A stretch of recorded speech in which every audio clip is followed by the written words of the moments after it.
So let's talk about the difference between the Evo Pro and the Storm. So this board is our in-between all-round board, the Evo Pro, and the Storm is our bumpy, downwind, ocean board. So the first thing you probably notice, not from that angle, but is the outline of both boards.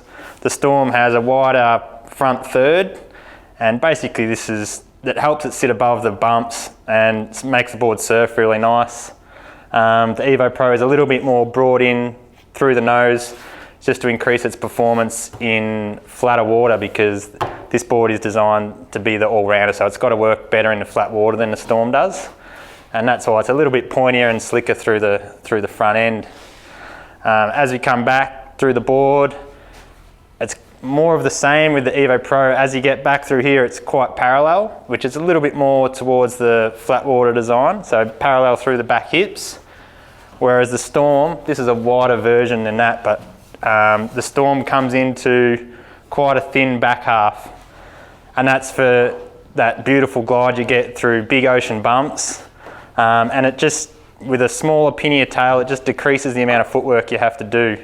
So it has a bit of suspension in the bump, and saves you energy because you're not running back and forward all the time. So that's the top outline view. We'll flip them over.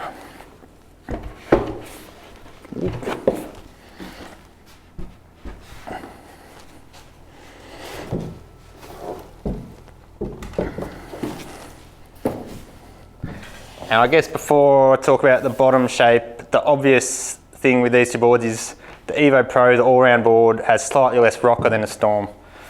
So this rocker line fits in between the Edge Pro and the Storm. So the Edge Pro being our flat water board and the Storm being full ocean downwind board. So this is somewhere in between.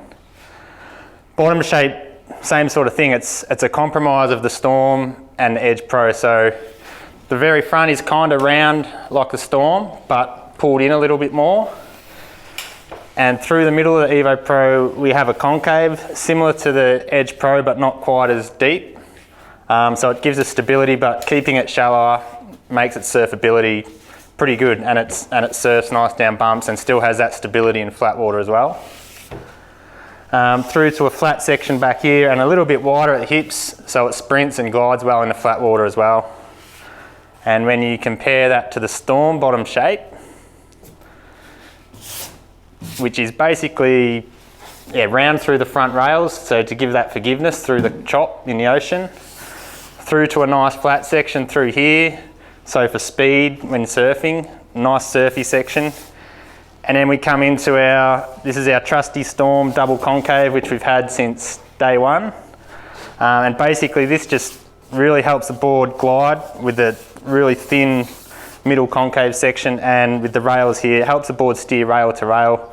Similar to like an old school longboard at work. So when you want to steer the board using the rail, you can actually steer the 14-foot board and put it where you want to put it. So yeah, they're the main differences in the Storm and Evo Pro. But probably, I don't know, I've always loved the Storm. I've always liked paddling downwind, but yeah, I'm slowly starting to paddle more and more flat water boards, so kind of enjoying everything at the moment.